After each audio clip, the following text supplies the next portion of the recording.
ce geste de toi viendra mon secours.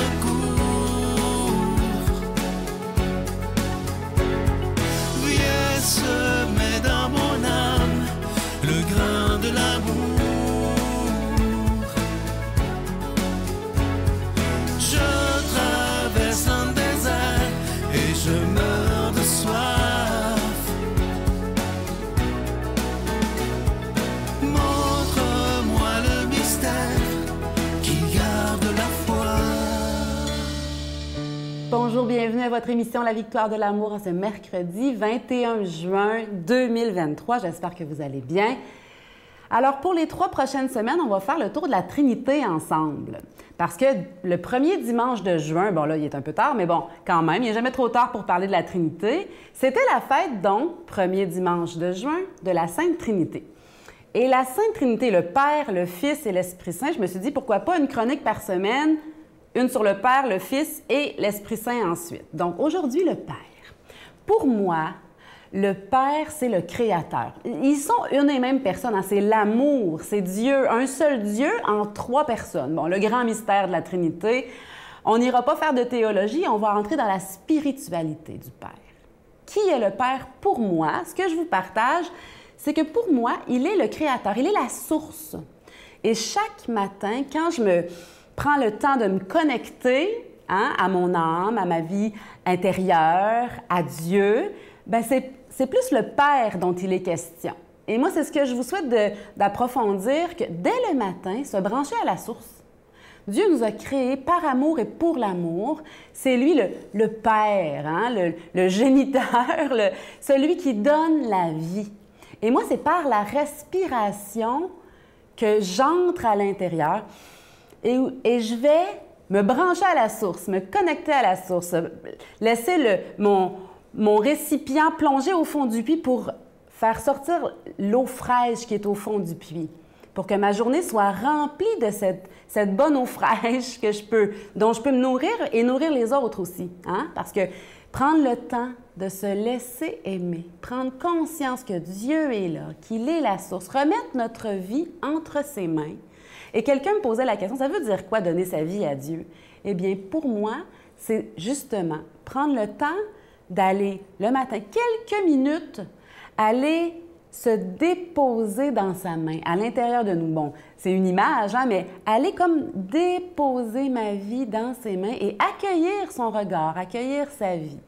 Et ensuite, lui donner mon temps, lui donner ma journée, parce que le temps, hein, c'est ce qu'on a de plus précieux, hein, qu'on peut gaspiller si on veut, mais qu'on peut aussi utiliser à bon escient. Et en lui donnant mon temps, ma journée, mes activités du jour, je lui confie et il s'occupe de me guider pour ne pas que je perde mon temps et pour que mon temps soit rentabilisé, que ce soit efficace en amour, hein, parce que l'essentiel, c'est bien l'amour, on est d'accord. Donc, le Père qui est cette source, qui rend notre vie orientée de la bonne façon, qui rend notre vie féconde, qui nous permet de porter des fruits d'amour au quotidien. Et c'est tellement ce que je vous souhaite de découvrir et d'approfondir dans votre quotidien d'aujourd'hui. Prendre ce petit instant pour aller inspirer le regard de Dieu. Ça fait bizarre d'inspirer le regard, mais pendant l'inspiration, on prend conscience que Dieu est là. Et quand on expire, on lui donne tout. Le beau, le moins beau, les défis, les conflits, les rendez-vous du jour. En expirant, on lui donne tout et on peut répéter tranquillement l'expérience 2 ou 3 fois et notre journée est démarrée dans l'amour.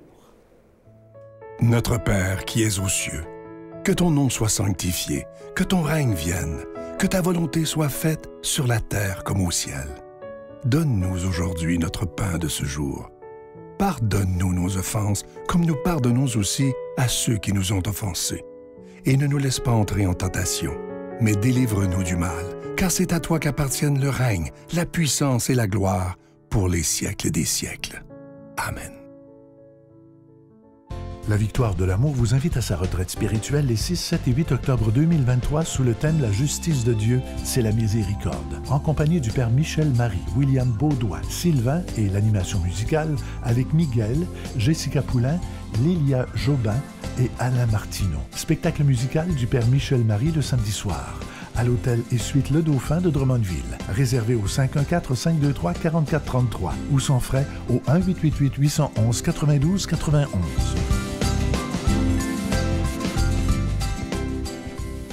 Encore une fois, je vous parle avec beaucoup de joie de ce cadeau du mois de juin. Il s'agit du livre de Christine Michaud, « Que ferait l'amour, le miracle » en sous-titre. Un livre facile à lire, un livre qui nous apporte beaucoup. Il est écrit en gros caractères. Et moi, je vous le dis, quand vous l'aurez lu, vous aurez le goût de le relire une autre fois et surtout de le prêter ou de le donner à quelqu'un d'autre. Alors, je vous rappelle que c'est avec un don de 25 $. Si vous en voulez deux, parce que ça se donne bien en cadeau avec un don de 40 $. Et je vous rappelle que vous recevrez un reçu pour fin d'impôt. Je vous donne l'adresse. La Victoire de l'amour, case postale 120, succursale Boucherville à Boucherville, le J4B 5E6, je vous la redonne. La Victoire de l'amour, case postale 120, succursale Boucherville à Boucherville, le J4B 5E6. Également par téléphone, par carte de crédit du lundi au vendredi de 8h30 à 16h30 dans le 514-523-4433, 523-4433 ou sans frais le 1-888-811-9291,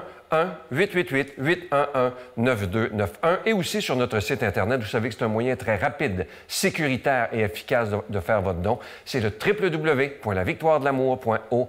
Je vous rappelle le titre du livre, qui est un livre absolument magnifique de Christine Michaud, « Que ferait l'amour » Et encore une fois, je veux vous remercier de tout mon cœur, au nom de toute l'équipe de la Victoire de l'amour, de votre grande générosité, parce que vous savez que sans votre prière soutenue, sans vos dons généreux, parce qu'on doit payer pour être à la télévision, c'est pas gratuit, mais ce que je trouve beau, c'est qu'on est une gang de croyants ensemble et on a décidé de se donner la main et de se dire ce sera possible de faire cette émission-là pour des dizaines d'années et nous en sommes la preuve grâce à vous, 28 ans déjà.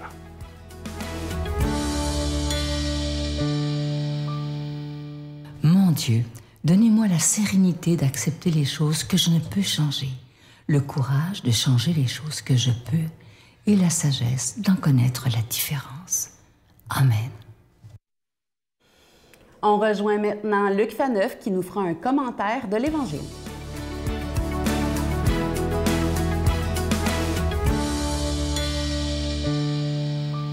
Et voilà, ça y est, 21 juin. Moi, j'ose vous le dire, mais gardez-le, c'est un secret. Je débute mes vacances d'été aujourd'hui. Mais oui, je suis prof, je suis gâté pour ça. Mais bon, pendant mes vacances, je vais rester près de Jésus comme vous le faites. Merci de votre fidélité. Et on va voir que dans l'Évangile d'aujourd'hui, Jésus désire des adorateurs qui soient humbles et discrets. Alors, on va voir dans le détail ce que ça signifie. Demandons à l'Esprit Saint de venir habiter tout notre être afin de recevoir cette parole et d'en vivre pleinement. Comme les disciples s'étaient rassemblés autour de Jésus sur la montagne, il leur disait, « Si vous voulez vivre comme des justes, évitez d'agir devant les hommes pour vous faire remarquer. Autrement, il n'y a pas de récompense pour vous auprès de votre Père qui est aux cieux.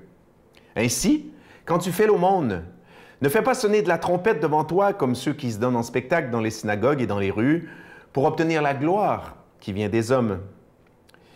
Amen, je vous le déclare, ceux-là ont déjà touché leur récompense. Mais toi, quand tu fais l'aumône, que ta main gauche ignore ce que donne ta main droite, afin que ton aumône reste dans le secret.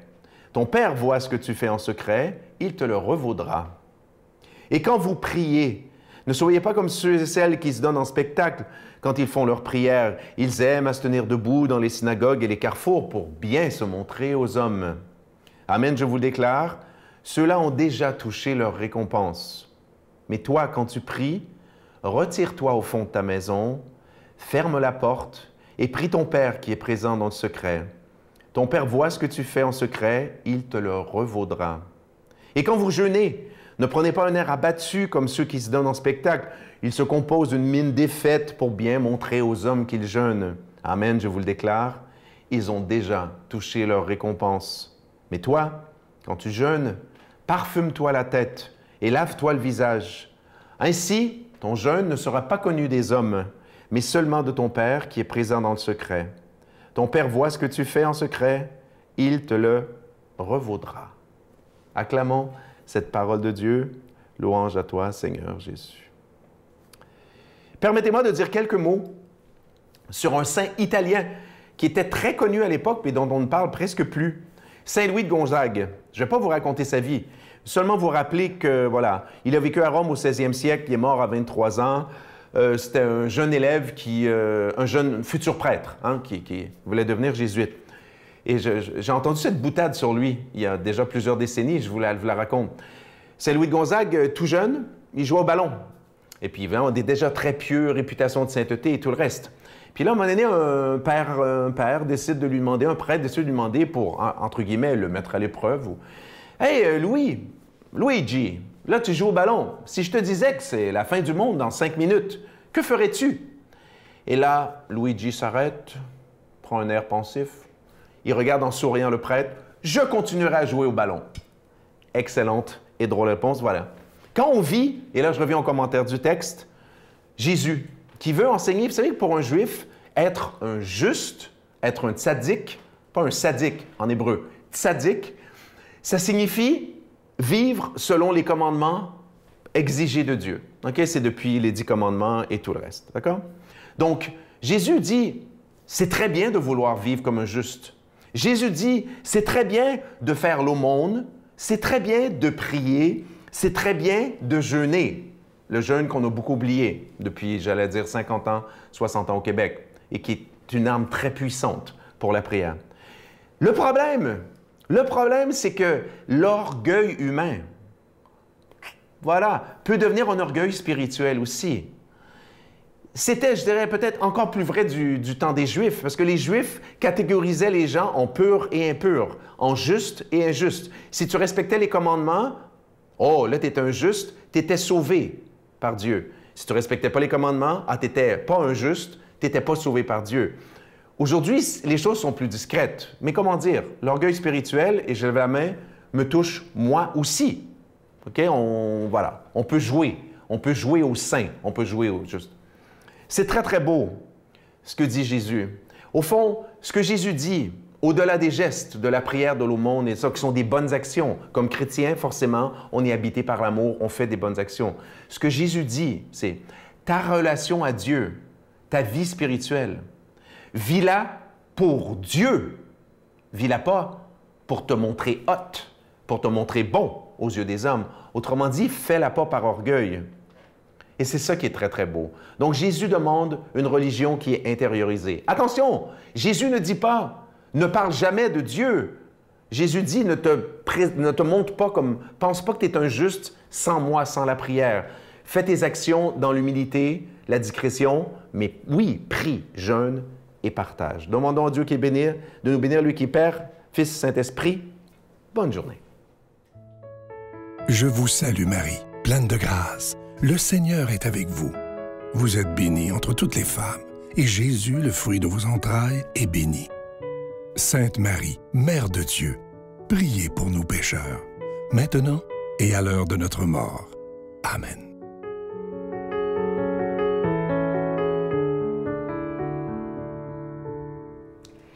On le sait, c'est dans une mare d'eau stagnante, hein? Plate, calme, qu'on peut voir notre reflet. Si l'eau est brouillée, s'il y a des vagues, on ne peut pas voir notre reflet. Eh bien, c'est pareil dans notre âme et dans notre cœur. Quand on est calme, quand on est serein, c'est là qu'on peut avoir une juste perception du monde, de notre quotidien, de la vie. Je vous souhaite aujourd'hui d'entrer dans cette sérénité, ce calme et cette confiance qui nous permet d'avoir les yeux ouverts sur l'amour qui nous entoure, parce que c'est ça l'essentiel, c'est ça qui fait les bases de notre vie. Donc aujourd'hui, faisons confiance. Bonne journée. J'ai l'impression que ça vient avec son lot de défis, son lot de joie, son lot de peine, mais ça fait partie des défis de la vie, tout simplement. Puis c'est pas de la faute à rien, ni personne, ni à Dieu, ni à Jésus ou quoi que ce soit. Que c'est beau la vie. Tout ce que j'ai failli perdre, tout ce qui m'est redonné, aujourd'hui